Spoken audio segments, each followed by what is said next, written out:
Республикалық мектепке жол қайырымдылық акциясы жалғасуда. Игі шара аясында оқуға қажетті құралдар бұл жолы Петропавлдағы нөмір 7 мектептің 17 оқушысына табысталды.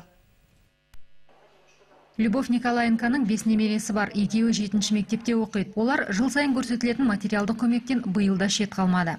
Школьников только двое. Они в этой школе учатся. Немерелерімнің біреуі 6-шы, екіншісі 5-ші сыныпқа көшті. Бүгін мектеп ұжымымен демеушілер бізге тарту таралғы жасап жатты. Ризамыз. Немерем Данила жыл сайын сауықтыру лагерінде тегін демалады. Оқу жылының барысында да көмек көрсетеді. Жаңа оқу жылының қарсаңында мектепке қажетті заттарға ие болғандардың қатарында Махаббат Сапуанова да бар. Ол 9-шы сынып оқушысы. Бүгінгі күні мен де көп көмек алдым.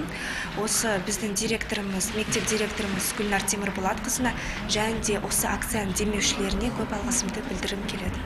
Бүгінгі күні оқу ордасында 1000-нан астам бала білім алуда. 9% әлеуметтік аз қамтылған көпбалалы отбасылардан шыққандар мен жетімдер. Олардың әрқайсысын мүмкіндігінше кеңсе тауарлары мен киім-кешекпен қамтуға тырысамыз дейді мамандар.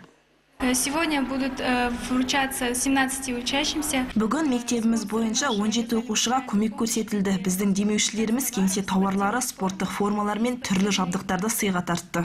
Балалардың әлеуметтік себептерге байланысты 1 қыркүйек білім күнінде мектепке бара алмауының алдын алуға және күнкөрісі төмен отбасы балаларына қолдау көрсетуге бағытталған игі шараға жомарт жандар демеушілік етуде. Сондай-ақ акция аясында мектеп жасындағы балалар сауықтыру лагерлерінде демалуда. Баян Калиева, Анастасия Драняк, Дулат Мусафиров, ақпарат.